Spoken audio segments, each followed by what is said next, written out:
Grace and peace, family. I hope everybody's feeling blessed this morning. I am going to just jump right in. I'm not going to take too much time with this video because it has the ability to go very long because this topic is deep. I'm going to entitle this video, The Retrieval of Worthiness and Self-Love Within Relationship Dynamics. Let's do that. Now, if this title is resonating with you, I would suggest that if you're only watching the story, you go back and you watch the post. And the reason is because this video was made for you. So I'm gonna get right into it. Right?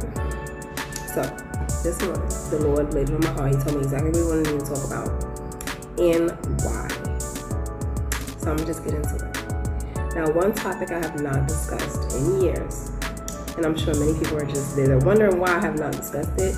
I'm gonna go into the whys, but it's the topic of why my marriage ended in a separation. So I'm gonna get into that because this is going to help someone on their healing path and on their healing journey. So, I got married in 2008, and the main purpose of my marriage, because I was fairly young, I believe I was only 20. The main purpose of my marriage was, one, to escape my family dynamic.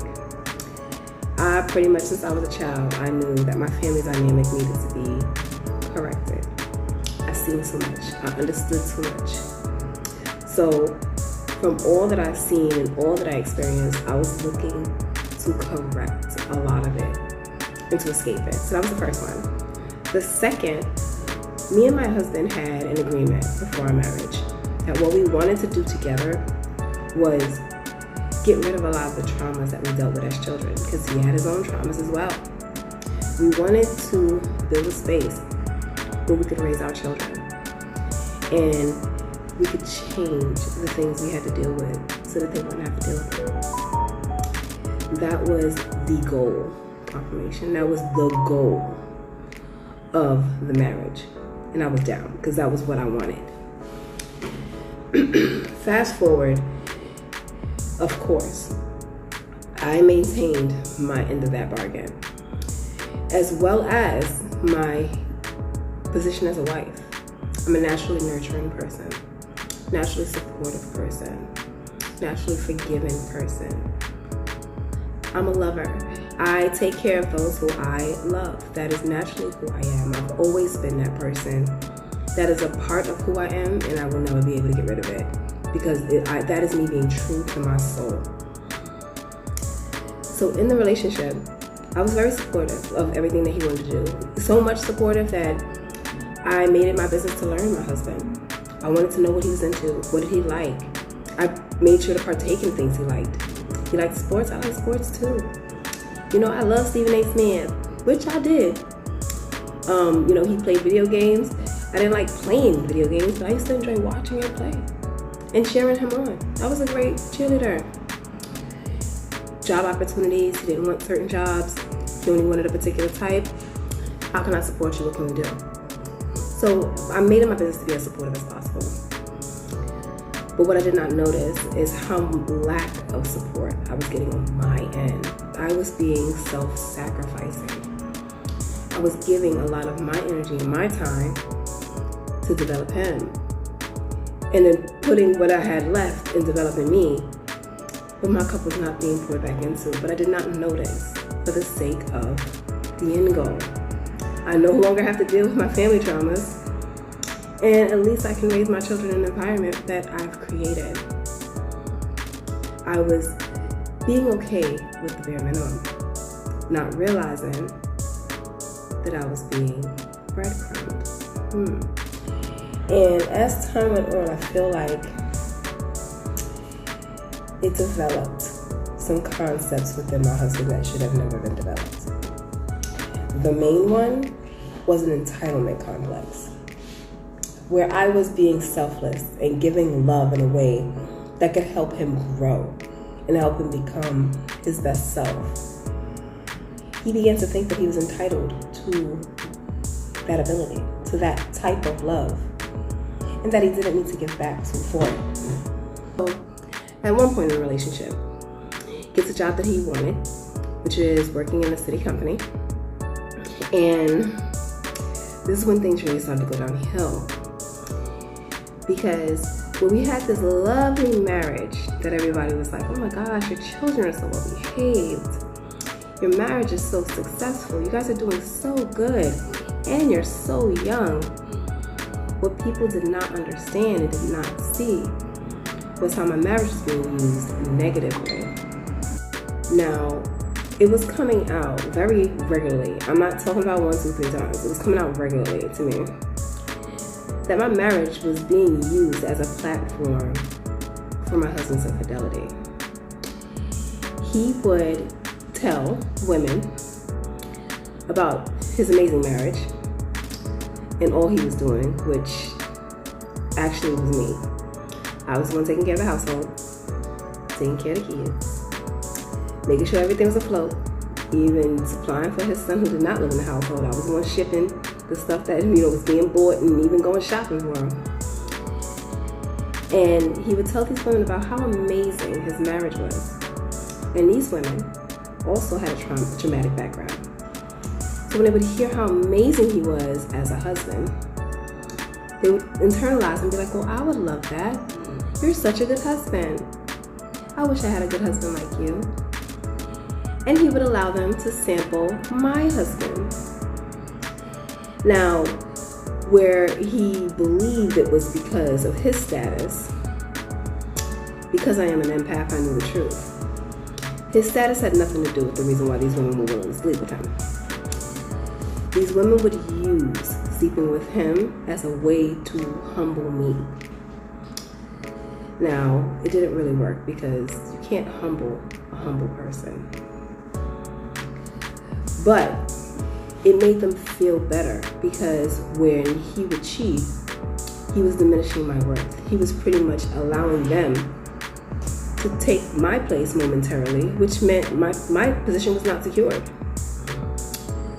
So this went on for a while, where I continuously was like, hey, can you get this together? Because I would like to not have to worry about women coming to tell me about you, like, regularly. He couldn't get it together. Now, this led to our relationship being very disconnected. So for the last 7 years of my relationship, I was no longer invested. That's what happens when you get rid of the trust. You don't have the communication anymore. You don't have the loyalty. A relationship cannot succeed without those things. So where I stayed in the household because of the children, I could not be invested in the marriage. Now, like I said, I did 7 years for the babies. And it still was very uncomfortable. Until one night, I had a dream, and God came to me and was like, this was never your cross to bear. You were never supposed to hold on to this as long. You were supposed to release this a long time ago. And, I'm like, but for the babies, I did this for the kids. And, he didn't give me an answer on that. He allowed me to sit with that, and I did. And when I sat with it, I realized what I was doing. You see, I stayed because I came from a broken household. I came from a household where my father was not there. I had siblings outside of the household from my father. And what I was trying to do was give my children something that I didn't have, in fear of them having the trauma of not having a dad. But I was just creating a new trauma. By them seeing me live unhappily, by me staying and them seeing him move in the way that he was moving, I also was okaying that for them in their heart space, letting them know it's okay to be so selfless that you don't love yourself. No, it's not. It's okay when somebody does something to you that's so horrible and you just forgive it and pretend it didn't happen. No. Oh, and it's okay for you to be so selfless that you remain unhappy for the sake of your children. No. None of that is what I wanted my children to see. So it was at that moment that I had to make the choice. You need to go. Because as long as you stay here, you're allowing your children to say that this path that you're on is the path for them as well. So I had to go. Now, we're going to get into the whys, because I'm sure a lot of people are like, well, why is this coming out now? Because, oh my goodness. There were 3 reasons why I did not speak on this before now. The first reason is because, like I said, these are all traumas. And I know they're all traumas because I've studied it. I knew that if I was to publicize my story, that he would be ostracized, not only from his friends, but from his family, because they would know that everything I was saying was true. That was the first. And the second reason was I was way too busy looking at myself, looking at the areas that I needed to heal, whether it was traumas from when I was a kid, all the traumas that I got during the marriage. I was taking all of those lessons and sorting through them and throwing away everything that I didn't need. So I had no time to look back while I'm trying to look forward. No. The third reason was I was cherishing my peace and freedom, honestly. This was the first time that I actually had freedom. I thought freedom was going to come with the marriage, and it didn't. It was just a whole new prison. When I left the marriage and I had to find myself, that was where I found freedom. So I've had so much peace that none of that mattered anymore. Now, I'm sure a lot of people are like, oh, no, I get that. I get that. Yes, definitely so. But the other thing was the power in walking away. When you can walk away from something that has done something negative to you, with your head up high and with no need for closure, it hits different. It hits very different. Because when you no longer are searching for closure, you give yourself closure. I am my closure. The fact that I know I need to walk away tells me that I've exhausted every single option that I could have possibly had to make it work successfully, and that there's no other option. I don't need to know the why, when, hows of the ending. I just need to know it ended. So sometimes silence is your biggest strength, because it'll allow the other person to recognize that they need to look at it, because they won't have closure either. Your closure is going to have to come from you, because you need to understand why the walkaway needed to happen. So that was a big factor. Now, the reason why this story is very important to someone is because I feel someone's energy very heavy.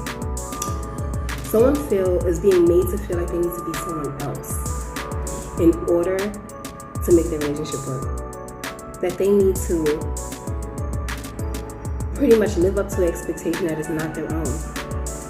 The person who they're with makes them feel worthless, makes them feel like they're not enough, makes them feel like in order to even get their love, they have to just bend over backwards, transform into a Decepticon. I don't even know.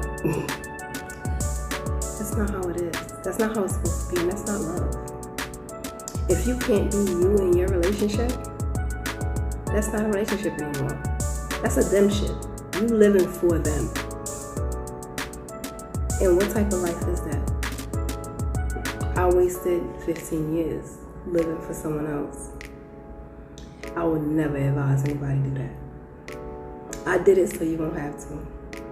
So if this video is for you and it resonates and you understand, you know what, I'm dealing with that. It is going to be hard to walk away. But it's even harder to stay, to be honest. It's time for you to evaluate where you are and where you're going. And that's why God sent this video to you.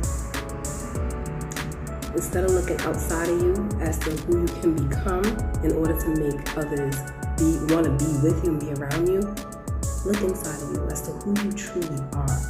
Because the person who's for you ain't gonna make you be nobody else.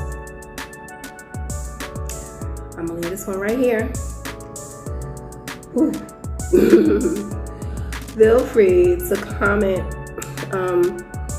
I do this professionally. I help people heal from their traumas, from their experiences, help them understand how to go in and how to work through these things so that they can become better and grow and live happier. So So if you want some assistance, feel free to DM me. Feel free to send me a message. And I will certainly get back to you.